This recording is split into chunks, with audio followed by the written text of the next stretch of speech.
Be ready. Start. Mr. Deputy Speaker, sir, I rise to support the demands for grants of the Ministry of Defence. Sir, the armed forces of India deserve the gratitude of the whole nation for carrying out a magnificent job ever since independence. The primary responsibility of the armed forces is to keep the borders of the country inviolate. Apart from this, the armed forces have been employed in numerous other tasks, such as in the aid of civil power, going to the rescue of neighboring countries, anti-terrorism, and helping civilian population in fighting natural calamity. All these multifarious duties have been carried out by the three services with extreme courage, devotion to duty, and self-sacrifice. The Indian Army in particular have proved themselves second to none time and time again. The operation carried out in Maldives a couple of years back showed planning and execution of the highest order. In fact, it was reminiscent of the much publicized and highly praised action undertaken by Israeli armed forces in the recent operations of the IPKF in Sri Lanka. The officers and Jawans not only showed exemplary bravery and courage but tackled a difficult situation in a most tactful manner. It will not be out of place to mention that the tendency to use the armed forces too frequently in aid of civil power should be strictly checked.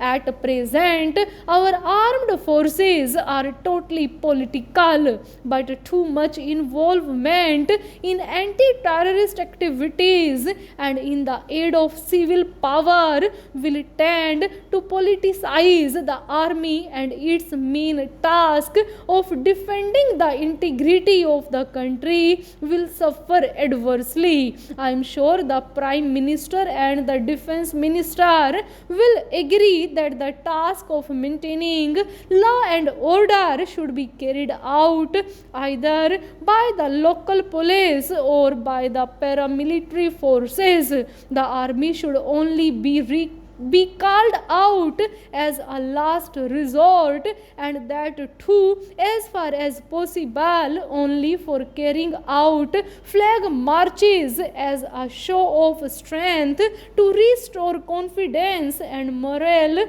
of the civilian population. As a rule, the army should never get entangled in street fighting against our own citizen as has happened in the past sometimes.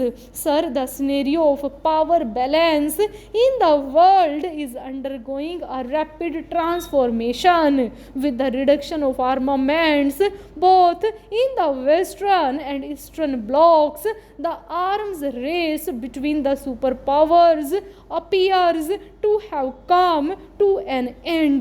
The major military pacts like the NATO and the Warsaw have been rendered redundant. There is no gainsaying the fact that Pandit Jawaharlal Nehru was the founder of non-alignment movement and that India's policy of non-alignment stands fully vindicated. However, new alignments are bound to take place. The multinational giants manufacturing armaments will create lobbies and use pressures to find new markets for their lethal merchandise. India will have to remain duly alert to ensure that the power balance in Southeast Asia does not shift to our detriment. In this context, our planners will have to take a hard look at our nuclear policy. Although India is committed to the principles of Panchsheel and our peace-loving intentions are well known, still we must have adequate deterrent to safeguard peace in Southeast Asia. It is now almost confirmed that Pakistan has developed a nuclear capability, although they still lack a delivery system. But this is a matter of grave concern. In these circumstances, I am of the considered opinion that we should go in for a nuclear option. India is now a mature democracy and our leaders should be able to convince the world opinion that the possession of a nuclear deterrent by India will be the surest way of ensuring lasting peace in this region. I will now take a few other points. The first one is about the situation in Jammu and Kashmir and Punjab. Successive governments have been trying to tackle this situation, but I am sorry to say with a little success. The crux of the problem lies in the training camps for these terrorists established in Pakistan. Unless we can dismantle those training camps, this problem will remain. I have some experience in the army and in intelligence services in the army, and I think the old adage that attack is the best means of defense still holds good. I would say the best way for India to stop Pakistan from training these terrorists and sending them into India is to start training Afghans, Pukhtuns and Mujahideen of Karachi and infiltrate them there so that Pakistan realizes what it is to create trouble in another country. I would like to say a few words about allocation of funds. R&D is the most important activity as far as armed forces are concerned, and I think it is imperative for us to indigenize the production of heavy armaments, combat aircraft and fighting ships for our navy. We have been hearing of the main battle tanks and the light combat aircraft for the last 50 years.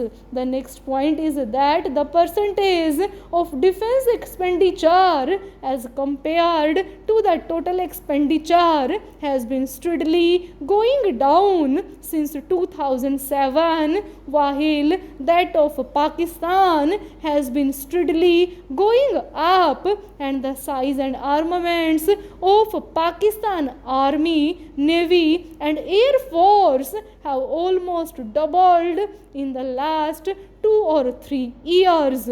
I agree that our financial position, as has been brought out by the finance minister and the prime minister, is not very happy. But can we afford to be lax in the allotment for the security of our country when our neighbors China and Pakistan are building up very rapidly? I would request the defense minister, the finance minister and the prime minister to pay particular attention to this and to see that our army and its two sister services, the Navy and the Air Force, are not run down under any circumstances and are given proper allocation of funds.